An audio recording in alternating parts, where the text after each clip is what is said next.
Et salut, on se retrouve pour un nouveau studio vlog de la semaine. Et comme vous avez pu voir, on commence par cette petite beauté qu'on a reçue, voilà. Alors que je vous explique en fait pourquoi, du comment, du moi l'achat, tout ça. Alors en fait nous avons reçu des exemplaires de Légende de Paris sous les pavés, le mystère de Guillaume Bertrand. Nous avons reçu quelques exemplaires pour la simple et bonne raison que mon cher amoureux a fait des photos qui sont du coup dans ce livre, voilà.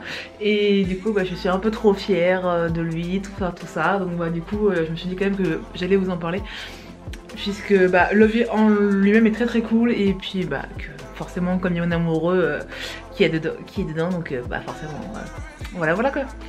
Donc grosso modo c'est un livre historique qui raconte plein de légendes un peu mystérieuses de Paris. Donc je vais vous lire un peu le dos, comme ça au moins ça vous donnera un peu l'ambiance. Avec Légende de Paris, vivez une expérience forte faite d'ésotérisme, de crimes passionnels, de lieux hantés et autres mystères qui peuplent l'histoire de la ville lumière. Secrets d'alchimistes, trésors des Templiers, lugubres occupants du Père-Lachaise, dangereux criminels et terribles châtiments sont autant d'histoires fascinantes que Guillaume Bertrand, spécialiste des légendes parisiennes et véritable troubadour des temps modernes, vous invite à découvrir. Voilà, donc l'ouvrage sort le 29 octobre 2020, du coup voilà, donc c'est même un beau bébé, hein. Donc c'est un livre d'histoire avec du coup plein de légendes mystérieuses, un peu limite magique, parfois un peu gore, hein. Mais grosso modo donc ça raconte tout ce qui s'est passé ou pas dans Paris, avec du coup toutes les légendes. Il y a aussi beaucoup de... voilà, donc il y a plusieurs chapitres. Donc le premier chapitre c'est le Paris maudit. Après vous avez le mystère et les légendes du Père-Lachaise. Vous avez ensuite le Paris des alchimistes, le Paris des Templiers et crimes et châtiments du vieux Paris. Voilà. Ce qui est de très cool aussi, c'est qu'à chaque début de chapitre vous avez une petite carte du quartier. Voilà, c'est pas très pratique à vous montrer, avec du coup toutes les petites légendes dont va parler le livre, et comme ça si jamais ça vous dit de vous balader dans Paris pour le découvrir en vrai, ils sont tous là-dedans. Voilà. Donc c'était le petit instant pub, voilà, parce que je suis encore une fois très fière de mon amoureux, voilà. J'en profite aussi pour vous dire que Guillaume Bertrand est aussi guide dans Paris. Il travaille pour Sous les pavés. Alors attendez, il y a une petite... voilà. Sous les pavés. Et d'ailleurs ils font des visites spéciales pour Halloween. Donc je vous encourage d'ailleurs à les réserver très rapidement si ça vous intéresse, parce que ce sont leurs visites qui partent le plus rapidement. Et c'est très cool. Donc si jamais ça vous intéresse, je vous encourage vivement. Voilà. Donc nouvelle semaine, nouveau boulot, hein, forcément. Donc cette semaine je vais un peu modifier mes plans, puisque j'ai demandé à mes abonnés Patreon s'ils préféraient que je sorte ma collection Noël début novembre ou alors mi-fin novembre, et au final tout le monde a dit à l'unanimité que le plus tôt serait le mieux pour étaler justement toutes leurs dépenses pour les cadeaux de Noël. Donc j'ai entendu, ça c'est très cool. Donc du coup je vais plutôt sortir ma collection début novembre, donc ça va un peu bouleverser mon planning, mais au final pas des masses, puisque du coup comme tout est pratiquement prêt, donc ça va le faire. Voilà. Et du coup je voulais vous montrer en vidéo les petites nouveautés qui vont arriver très bientôt pour Noël. Voilà, donc à l'heure où vous regardez, mes abonnés Patreon les auront déjà vus en exclusivité, et vous les verrez quand cette vidéo sortira. Voilà. Nous allons commencer par les petits pins, voilà, ce sont mes petits chouchous. Donc nous allons commencer par le premier pins, qui est un petit flocon de Noël, voilà. Donc certes c'est assez classique pour Noël, mais ça marche toujours. Il est en métal doré qui brille, et il n'attend que votre veste pour vous revêtir et pour briller de mille feux pour Noël. Voilà. Nous avons ensuite, ça c'est pour la team tricot plus spécifiquement, pardon. Il s'agit d'une pelote en forme de cake de Noël, de pudding de Noël pardon. Voilà, ça m'a beaucoup fait rire lorsque je l'ai créé et j'espère qu'il vous plaira et je pense que ça peut faire un gros clin d'œil donc à la team tricot. Et le troisième et dernier qui est pas vraiment spécifiquement Noël mais plutôt pour le froid, pour l'hiver. Il s'agit donc d'un petit mug un peu rigolo, sweet and hot, que vous pouvez du coup porter pas uniquement pour les fêtes mais tout au long de l'hiver et qui ira à merveille avec votre petite robe de Noël ou alors simplement sur vos manteaux d'hiver. C'est pour toute la saison, voilà, c'est à consommer sans modération, voilà. Et on va continuer du coup avec les 3 petites suspensions pour le sapin et on commence tout de suite avec la petite suspension pingouin qui a des petites étoiles dans la main, voilà, donc c'est en doré, donc ça brille également. Et ouh là, attends, excusez-moi. Et voilà, donc c'est à suspendre dans le sapin et je trouve que ça fait un très bel effet. Je ne sais pas ce que vous en pensez. J'en ai fait du coup 2 autres modèles. J'ai fait un petit ours en argenté cette fois. Et l'ours a des petits flocons tout autour de lui et sur son petit museau. Voilà, donc c'est en effet métallisé argenté. Et pareil, donc il a une petite ficelle pour l'accrocher au sapin. Voilà. Et le petit troisième, c'est un petit raton laveur bordeaux avec également d'autres petits flocons.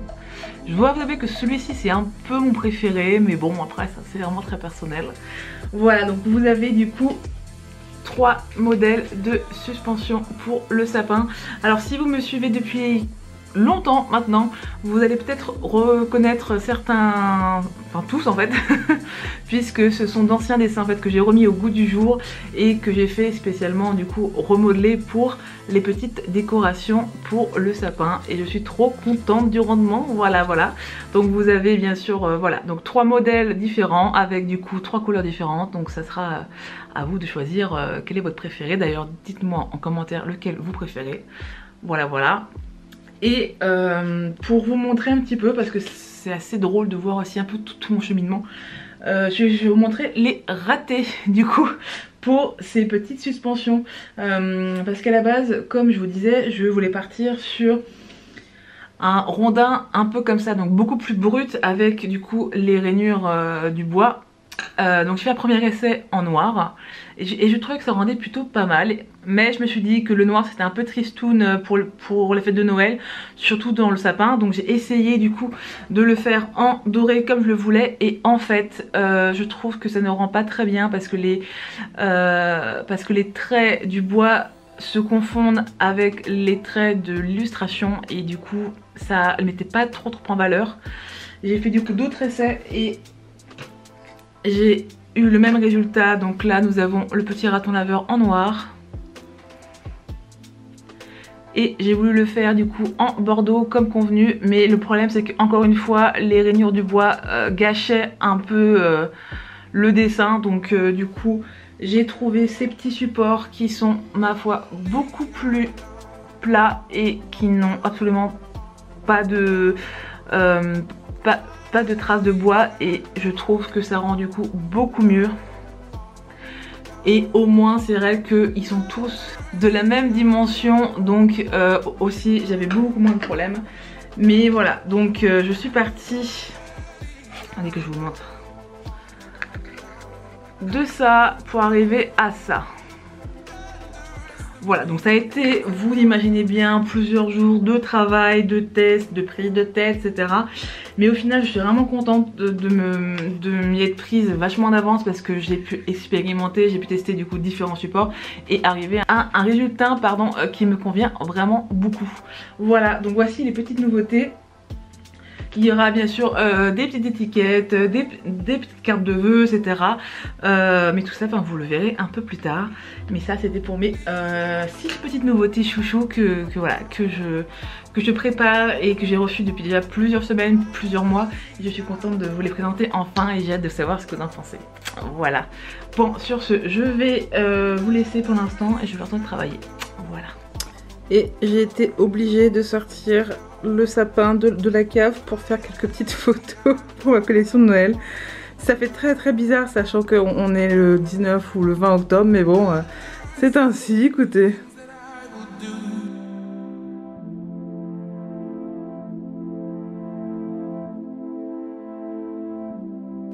Salut YouTube, on se retrouve, nous sommes mardi et je te reprends très rapidement pour te parler un petit peu, voilà. Donc je me suis un peu pomponnée donc aujourd'hui puisque j'ai une réunion professionnelle cet après-midi et ça va être assez drôle puisque en fait c'est une réunion avec 2 autres personnes féminines et elles s'appellent toutes les deux Charlotte également, donc ça va être la réunion des Charlotte, donc c'est assez drôle vu comme ça. Et puis voilà, comme on se retrouve dans un quartier assez central, donc Châtelet-Léal, je vais essayer d'aller un peu me balader et si je trouve des trucs intéressants à vous filmer, je vous filmerai tout ça. Et puis sinon, sinon on se retrouve un peu plus tard. Voilà, c'est parti. Eh salut, on se retrouve, donc nous sommes le lendemain, donc jeudi, et en fait je ne vous ai rien filmé de l'après-midi. Voilà, déjà parce que j'avais pas filmé durant mon rendez-vous pro, hein, voilà. Et dans les magasins, il y avait tellement de monde déjà, donc j'ai pas osé sortir trop mon appareil photo. Et en plus, honnêtement, j'ai acheté des trucs qui vous intéressent pas des masses, style des moules à muffins et une bouillotte moumoute. Voilà, c'est pas trop créatif, mais par contre très nécessaire, surtout pour cette période de couvre-feu. Voilà. Mais en tout cas voilà, mon rendez-vous pro s'est vraiment très bien passé, donc on a évoqué plusieurs projets à faire ensemble, donc on verra dans les semaines et dans les mois qui viennent si ces projets se concrétisent. J'espère vraiment, mais bon c'est vrai que personnellement tant que je vois pas le chèque, moi je laisse les projets comme ça entre parenthèses. Voilà, en fait pour moi c'est que dès que je reçois ma paye, le projet est concret, mais avant il ne l'est pas. Voilà, donc on croise les doigts puis on verra bien plus tard. Et aujourd'hui, donc nous sommes jeudi 22 octobre et le 22 octobre c'est la journée mondiale du bégaiement. Donc c'est une journée qui me touche beaucoup et même très personnellement puisque je suis bègue et du coup chaque année normalement je fais un petit post soit pour vous parler de mon histoire, soit pour vous parler du bégaiement en général. Et cette année en fait j'ai fait un post Instagram pour parler du coup de Bertie puisque on est carrément dans le thème, hein, voilà, puisque c'est mon projet de livre jeunesse sur le bégaiement. Donc pour ceux qui viennent d'arriver en fait, donc on va raconter l'histoire de Bertie qui est un bébé baleine et qui va faire sa première rentrée scolaire. Et en fait Bertie est terrifié parce qu'il a peur de ne pas se faire d'amis et d'être la risée de la cour de récréation parce qu'il est bègue. Voilà, donc ce projet du coup j'y bosse depuis déjà pas mal de mois, hein, voilà. Et j'ai commencé donc à les envoyer donc en maison d'édition début septembre, voilà. Pour l'instant j'ai pas eu trop de retours et les 4 retours que j'ai eu n'ont pas été positifs malheureusement, voilà. Malheureusement, mais bon voilà, c'est ainsi. Néanmoins c'est un projet auquel je crois énormément, qui me tient aussi beaucoup à cœur, forcément c'est mon petit bébé, voilà. Et puis c'est un sujet qui n'est pratiquement pas abordé sur très peu donc en jeunesse, et il y a vraiment un vrai vide sur ce sujet et je veux combler ce vide. Je veux apporter ma pierre à l'édifice parce que déjà demain j'aimerais que les enfants bègues aient un personnage auquel s'identifier parce que c'est très important d'avoir des personnages dans les livres qui nous ressemblent, et comme on en manque j'aimerais leur apporter ça. Mais c'est aussi donc un ouvrage qui s'adresse également donc aux enfants non-bègues, puisque ça leur permet d'en apprendre un peu plus sur le bégaiement et du coup d'appréhender avec beaucoup plus de douceur et de bienveillance cet handicap dont on ne parle pas vraiment en fait. Voilà. Et moi j'aimerais qu'on en parle plus. Voilà, donc ça c'est mon projet. D'ailleurs si ça vous intéresse, je vous invite à aller voir sur mon Instagram pour voir le petit pavé que j'ai écrit. Et sinon je suis du coup donc en contact avec des membres des membres de l'administration de l'association Parole Bégaiement, qui est l'association francophone des bègues. Des bègues, voilà, qui regroupe moitié personnes bègues, moitié personnes orthophonistes. Et du coup, voilà, j'ai déjà fait beaucoup de projets donc avec eux, que ce soit donc avec mon groupe de soutien, que ce soit pour faire des interventions. Voilà, donc on a déjà fait quelques trucs ensemble et du coup je leur ai parlé de mon projet et on va se revoir très rapidement pour voir ce qu'on peut faire ensemble pour qu'ils voient le jour en fait. Voilà, donc on croise les doigts pour que tout se passe bien. Et puis aujourd'hui ça va être une petite journée parce que bon là il est déjà 11 h pardon. Et en fait j'ai fait beaucoup de paperasse ce matin, on adore, voilà. Et cet après-midi je vais prendre une après-midi off puisque je vais faire une petite après-midi jeu de rôle avec 2-3 copains. Ça va être très très cool, on va se faire un petit one shot avec une campagne de Toulouse.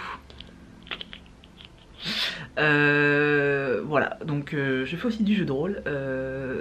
Malheureusement c'est vrai que ce qui est un peu chiant avec le jeu de rôle, c'est que faut se trouver le moment pour se rassembler entre copains. Voilà, et ça c'est pas trop très évident, surtout en ce moment. Mais sinon j'adore, et puis voilà, si ça m'intéresse, peut-être que je vous en parlerai plus. Et ben voilà, et donc je vous quitte sur ces belles paroles et puis je vais terminer ce que je suis en train de faire et puis donc on va aller jouer. Voilà.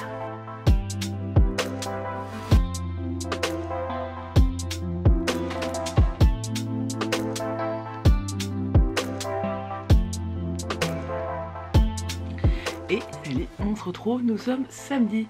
Je n'ai pas filmé hier parce que j'étais toute la journée en famille et donc forcément j'ai pas sorti mon appareil photo.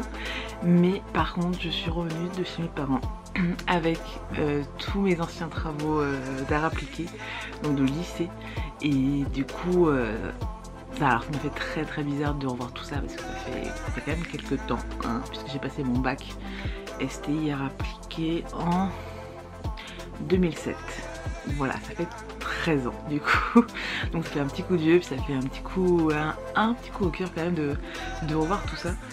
Et du coup je me suis dit que ce serait une idée de vidéo assez sympa de vous montrer quelques anciens projets de quand j'étais adolescente, voilà. Et donc je pense que je vais faire ça la semaine prochaine ou la semaine d'après parce que ça peut être très sympa de voir l'évolution, de voir mes différentes phases aussi artistiques, si on peut dire ça comme ça. Et donc voilà. Et donc on verra ce que ça peut donner comme vidéo. Dites-moi si ça pourrait vous plaire, mais en tout cas moi je pense que ça peut être très rigolo. Et donc aujourd'hui je reviens du coup pour clôturer ce vlog. Et pour clôturer je vais vous parler de jeux de société. Parce que bon voilà, c'est vrai que nous sommes en couvre-feu en France et aussi dans pas mal de pays je pense. Et donc les soirées à deux c'est très sympa hein, mais parfois donc, on tourne un peu en rond et que Netflix c'est très cool mais qu'à un moment donné c'est aussi bien de changer. Donc on s'est acheté 2 nouveaux jeux de société et je voulais vous en parler parce que si c'est quelque chose qui vous plaît ou si vous avez envie de tenter, ça peut être aussi une bonne idée. Voilà. Alors ces jeux je les ai achetés à la boutique Star Player dans Paris, Paris 5e. Voilà.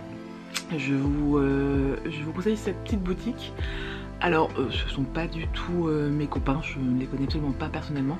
En tout cas j'y suis allée pas mal de fois et je peux vous dire que les personnes sont hyper sympas et surtout ils savent vachement bien renseigner et donc je vous les conseille énormément, surtout durant cette période où c'est un peu compliqué pour les petits les petites boutiques quoi, voilà. Vous serez toujours très bien reçus et ils sont de très très bons conseils.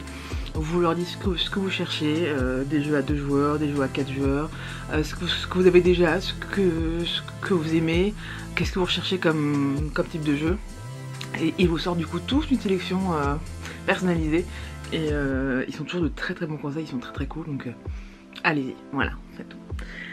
Donc nous, donc on s'est du coup concentré sur les jeux à 2 joueurs, du coup puisqu'on est un couple et que qu'on n'a pas d'autres personnes qui vivent avec nous, et vu qu'on doit être chez nous à 21h, bah forcément les soirées entre copains et les soirées jeux société, ça limite quand même vachement les trucs, donc on s'est concentré sur les jeux à 2 joueurs.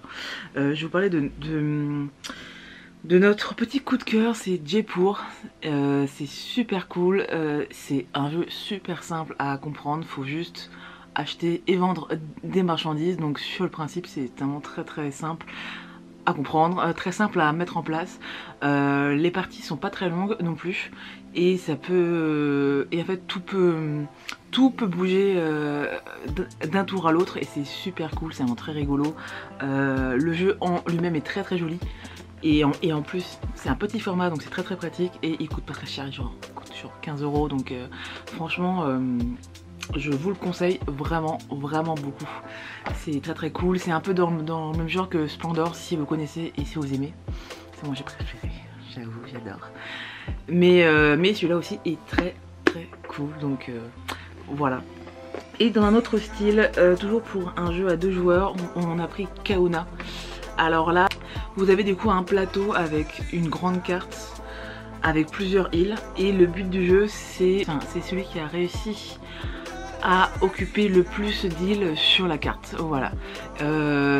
Encore une fois c'est très simple à comprendre, c'est très simple à mettre en place et je l'aime beaucoup, alors moins que Jaipur j'avoue, mais franchement il est aussi très très cool. Alors mon mec l'aime pas trop, mais ça je pense que c'est surtout parce que je l'ai défoncé pendant 3 parties, donc comme par hasard monsieur n'aime pas, mais en tout cas voilà.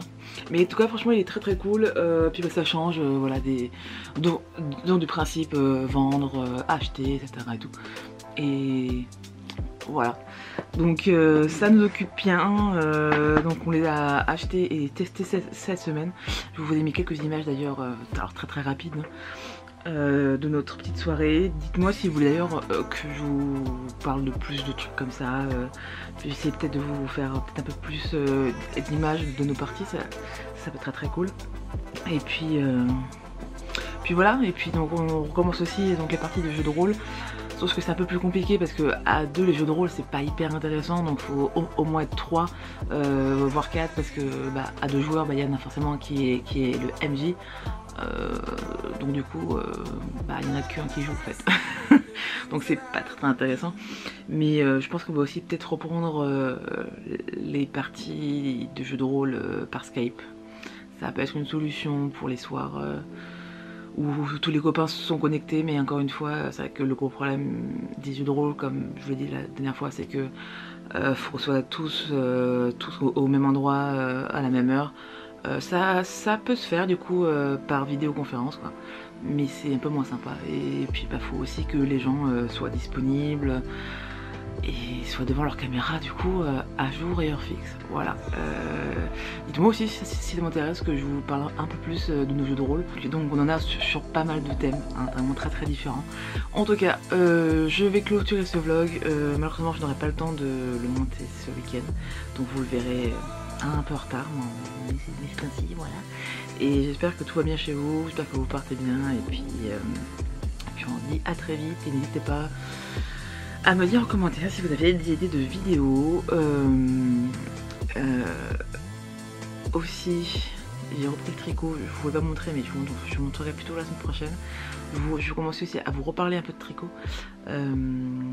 Et puis voilà. Et donc si vous avez aimé cette vidéo, n'hésitez pas à la liker, à laisser un petit commentaire et à vous abonner à la chaîne, puis à mes réseaux sociaux. Voilà. Allez, je vous laisse et je vous dis à très vite. Salut.